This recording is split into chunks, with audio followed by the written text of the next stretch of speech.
Perkenalkan, nama saya Gloria Agatha dengan NIM 2206 11040106 dari kelas C2 Akuntansi. Nomor 1, jelaskan apa manfaat dan keuntungan Provinsi Sulawesi Utara berada di kawasan Pasifik, khususnya berkaitan dengan pertumbuhan ekonomi. Jawabannya, secara letak geografis, geoposisi, dan geostrategis, Sulawesi Utara yang berada di bibir Samudra Pasifik merupakan pintu bagi Indonesia untuk menguasai dunia. Memiliki banyak potensi yang harus dikembangkan, tidak hanya perdagangan, pertanian, tapi juga pariwisata. Terdapat beberapa manfaat dan keuntungan yang dapat diperoleh oleh Sulawesi Utara dalam hal pertumbuhan ekonomi dengan berada di kawasan Pasifik, antara lain, yang pertama, akses ke pasar global. Provinsi Sulawesi Utara dapat memanfaatkan aksesnya ke pasar global yang tersedia melalui kawasan Pasifik. Yang kedua, peluang investasi. Sulawesi Utara juga memberikan peluang bagi investasi asing yang tertarik dengan potensi ekonomi dan sumber daya alam yang dimiliki oleh provinsi ini. Nomor 3, kerjasama regional. Sulawesi Utara dapat memanfaatkan posisinya di kawasan Pasifik untuk membangun kerjasama regional dengan negara-negara Asia Pasifik lainnya. Yang keempat, peningkatan sektor pariwisata. Sulawesi Utara memiliki potensi wisata yang besar dengan keindahan alamnya yang menarik, seperti Taman Nasional Bunaken dan Danau Tondano. Kehadiran di kawasan Pasifik dapat membuka pintu bagi industri pariwisata di Sulawesi Utara dengan menarik wisatawan dari negara-negara Asia Pasifik lainnya. Yang kelima, yaitu dukungan infrastruktur. Sebagai kawasan perdagangan global yang penting, kawasan Pasifik dilengkapi dengan infrastruktur yang memadai untuk mendukung pertumbuhan ekonomi. Hal ini memberikan peluang bagi Sulawesi Utara untuk memperoleh dukungan infrastruktur yang diperlukan untuk mengembangkan potensi ekonominya. Nomor 2, jelaskan dampak dari perkembangan ekonomi dari negara-negara di kawasan Pasifik bagi perkembangan Provinsi Sulawesi Utara. Jawabannya, perkembangan ekonomi negara-negara di kawasan Pasifik dapat berdampak positif bagi perkembangan Provinsi Sulawesi Utara. Beberapa dampaknya antara lain yang pertama, peluang perdagangan yang lebih besar. Perkembangan ekonomi negara-negara di kawasan Pasifik dapat membuka peluang perdagangan yang lebih besar bagi Sulawesi Utara.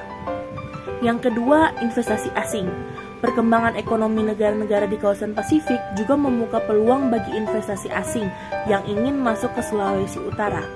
Investasi ini dapat membantu meningkatkan produksi dan inovasi di Sulawesi Utara, sehingga dapat meningkatkan daya saingnya di pasar global. Yang ketiga, peningkatan sektor pariwisata. Kawasan Pasifik memiliki jumlah destinasi wisata yang terkenal, seperti Bali dan Phuket. Perkembangan ekonomi di kawasan ini dapat memberikan dampak positif pada sektor pariwisata di Sulawesi Utara, dengan meningkatnya jumlah wisatawan yang berkunjung ke wilayah tersebut. Yang keempat, peningkatan teknologi. Perkembangan ekonomi di kawasan Pasifik juga membawa dampak positif pada pengembangan teknologi. Negara-negara seperti Jepang dan Korea Selatan memiliki industri teknologi yang maju, sehingga ada peluang untuk meningkatkan kerjasama dalam bidang teknologi antara Sulawesi Utara dan negara-negara di kawasan Pasifik.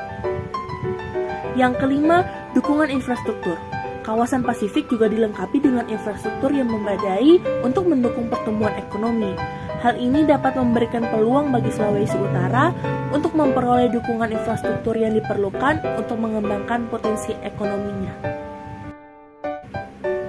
Nomor 3, jelaskan peran perkembangan teknologi informasi bagi perkembangan negara-negara di kawasan Pasifik pada umumnya dan Provinsi Sulawesi Utara pada khususnya. Jawabannya, perkembangan teknologi informasi memiliki peran penting bagi perkembangan negara-negara di kawasan Pasifik, termasuk Provinsi Sulawesi Utara. Berikut adalah beberapa peran teknologi informasi bagi perkembangan negara-negara di kawasan Pasifik. Yang pertama, meningkatkan produktivitas dan efisiensi. Teknologi informasi memungkinkan perusahaan dan organisasi meningkatkan produktivitas dan efisiensi dalam menjalankan bisnis dan layanan publik. Yang kedua, memudahkan akses informasi. Teknologi informasi memudahkan akses informasi bagi masyarakat, termasuk informasi tentang layanan publik, peluang kerja, dan sebagainya. Hal ini dapat membantu meningkatkan partisipasi masyarakat dalam proses pembangunan dan meningkatkan keterbukaan pemerintah. Yang ketiga, meningkatkan inovasi. Teknologi informasi dapat memungkinkan inovasi dalam berbagai sektor, seperti pemerintahan, pendidikan, kesehatan, dan sektor swasta. Inovasi ini dapat membantu meningkatkan daya saing dan kualitas hidup masyarakat. Yang keempat, memperluas pasar. Teknologi informasi memungkinkan perusahaan untuk memperluas pasar mereka ke wilayah yang lebih luas, termasuk ke negara-negara di kawasan Pasifik. Hal ini dapat membantu meningkatkan pertumbuhan ekonomi dan lapangan kerja. Yang kelima, meningkatkan kualitas hidup. Teknologi informasi dapat membantu meningkatkan kualitas hidup masyarakat dengan menyediakan layanan dan informasi yang lebih baik dan cepat, seperti layanan kesehatan online dan pendidikan jarak jauh. Nomor 4, jelaskan peran investasi bagi perkembangan dan perubahan perekonomian bagi negara-negara di kawasan Pasifik. Jawabannya, investasi memiliki peran penting dalam perkembangan dan perubahan perekonomian negara-negara di kawasan Pasifik. Berikut adalah beberapa peran investasi bagi perkembangan dan perubahan perekonomian di kawasan Pasifik. Yang pertama, meningkatkan pertumbuhan ekonomi. Investasi dapat membantu meningkatkan pertumbuhan ekonomi di negara-negara di kawasan Pasifik.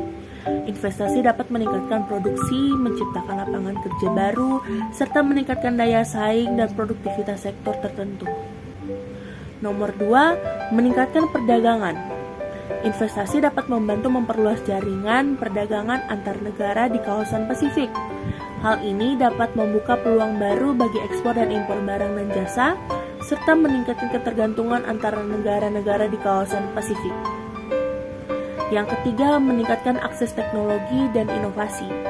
Investasi dapat membantu meningkatkan akses teknologi dan inovasi di negara-negara di kawasan Pasifik. Investasi dapat membantu membangun infrastruktur teknologi dan meningkatkan kemampuan inovasi sektor-sektor tertentu.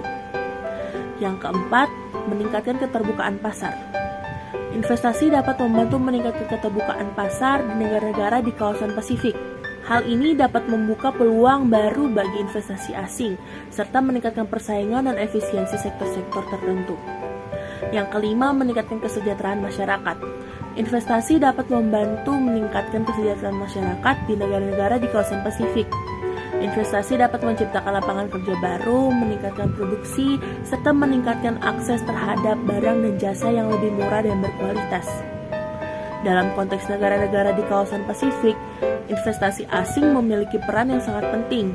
Investasi asing dapat membantu mempercepat pertumbuhan ekonomi dan pembangunan infrastruktur serta meningkatkan akses ke pasar global. Sekian dari saya, terima kasih.